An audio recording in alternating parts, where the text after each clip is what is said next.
Assalamualaikum warahmatullahi wabarakatuh.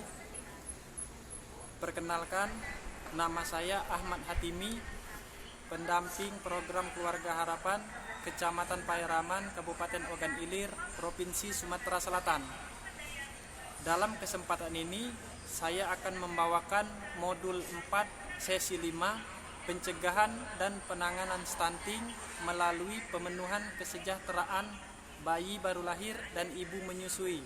Langkah pertama dengan pokok bahasan kesejahteraan bayi baru lahir dan ibu menyusui. Assalamualaikum ibu-ibu. Waalaikumsalam warahmatullahi wabarakatuh.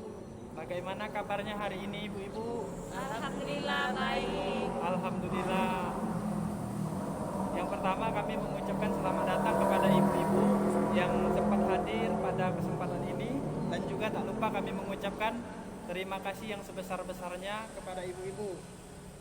Baik ibu-ibu, apakah ibu-ibu masih ada yang ingat tentang pelajaran kita pada minggu yang lalu? Masih. Dan adakah ibu-ibu yang telah mempraktekkan apa yang telah kita pelajari pada minggu yang lalu? Sudah Pak, sudah dipraktekkan. Alhamdulillah. Dan bagi ibu-ibu yang belum mempraktekkan pelajaran kita pada minggu lalu, kami menghimbau dan mengajak untuk supaya mempraktekkan yang telah kita pelajari, karena pelajaran kita hari ini sangat bermanfaat bagi kita sebagai orang tua. Adapun tujuan pertemuan kita pada hari ini yaitu melanjutkan pertemuan kita sebelumnya, yang mana dalam hal ini kita membahas modul 4 sesi 5, pencegahan dan penanganan stunting melalui pemenuhan kesejahteraan anak baru lahir dan ibu menyusui. Di sini saya akan membentuk dua kelompok, yang mana kelompok-kelompok ini akan berdiskusi tentang tabel kebutuhan fisik dan mental bagi anak yang baru lahir dan ibu menyusui. Di sini kelompok pertama, Ibu Putri akan menjelaskan tentang anak yang baru lahir, dan Ibu Wana akan menjelaskan tentang ibu menyusui. Baiklah, kepada ibu-ibu silakan untuk berdiskusi. Hasil diskusi dari kelompok kami tentang kebutuhan ibu menyusui itu ada dua. Yang pertama itu secara fisik, yang kemudian ada secara mental. Secara fisik itu meliputi pemenuhan gizi, kemudian peningkatan pengetahuan. Yang kedua itu mental, meliputi kasih sayang. Siapa yang memberikan? Pemenuhan gizi, peningkatan pengetahuan itu diberikan oleh keluarga. Kemudian kasih sayang itu juga yang memberikan dari keluarga. Baiklah, di sini saya akan menjelaskan hasil dari diskusi dari kelompok kami, di mana tabel kebutuhan bayi baru lahir itu ada dua. Yang pertama fisik, yaitu meliputi aksi eksklusif IMD. Yang kedua itu ada dari mental, meliputi kasih sayang. Siapa yang memberikannya? Yaitu pertama ada orang tua, yang kedua ada keluarga.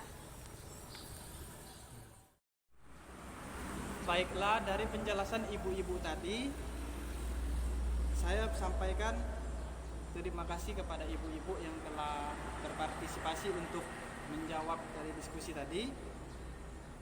Adakah ibu-ibu yang ingin menambahkan dari penjelasan ibu-ibu yang telah mempresentasikan tadi? Tidak ada, Pak.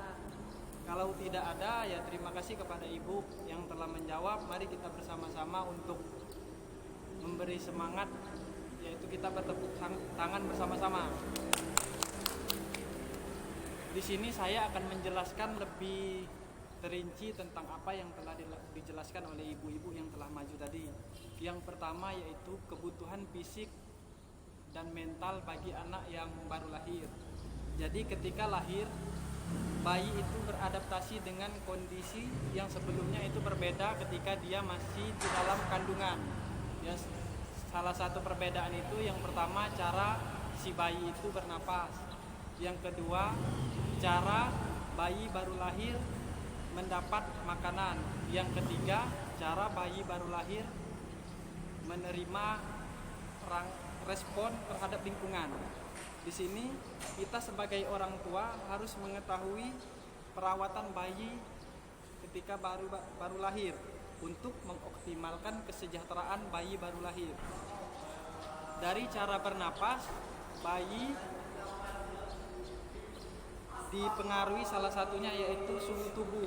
Jadi kita sebagai orang tua harus mengetahui bahwa suhu tubuh seorang bayi itu sangat penting, dan salah satu yang bayi dapatkan dari suhu tubuh yang hangat yaitu kita memakaikan pakaian, memberi selimut, dan pelukan penuh rasa kasih sayang.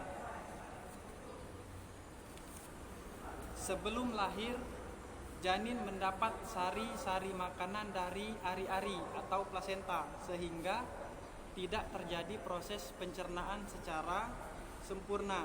Artinya bayi yang baru lahir itu sistem pencernaannya belum sempurna.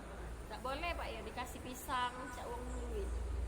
Jadi anak bayi baru lahir itu tidak boleh diberi makanan selain ASI eksklusif, sehingga bayi baru lahir ini diberikan ASI eksklusif selama 0 sampai 6 bulan tanpa makanan pendamping lainan seperti yang Ibu jelaskan seperti pisang tadi. Iya Pak. Perkembangan bayi baru lahir juga mengalami penyesuaian. Penyesuaian seperti apa ya? Yang pertama tentang merespon cahaya, merespon gerakan, dan merespon sentuhan.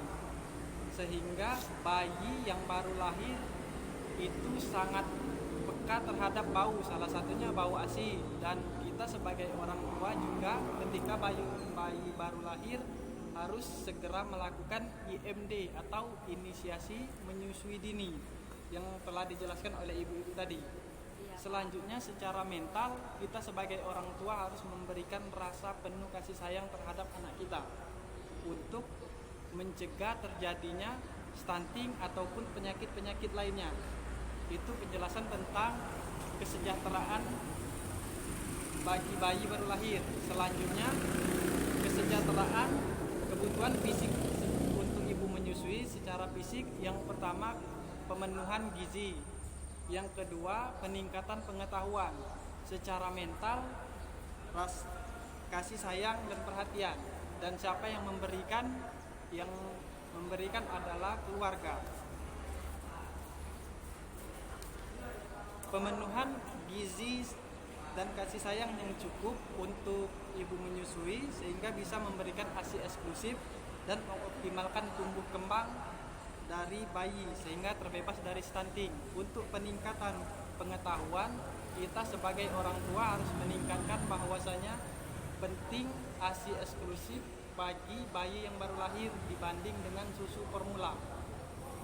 Jadi dapat kami simpulkan bahwasanya pentingnya kesejahteraan bayi baru lahir yang harus dipenuhi orang tua yaitu yang pertama ASI eksklusif, yang kedua IMD, inisiasi menyusui dini, itu secara kebutuhan fisik, dan rasa kasih sayang untuk mengoptimalkan tumbuh kembang bayi sehingga terbebas dari stunting, itu secara mental. Mungkin demikian penjelasan dari saya untuk pertemuan kali ini, dan selanjutnya kita akan merencanakan pertemuan-pertemuan selanjutnya. Semoga apa yang telah kami sampaikan bermanfaat bagi ibu-ibu dan apa yang bisa kita praktekkan di rumah. Mari kita sama-sama mempraktekkan apa yang telah kita pelajari hari ini. Akhirul kalam, wassalamualaikum warahmatullahi wabarakatuh.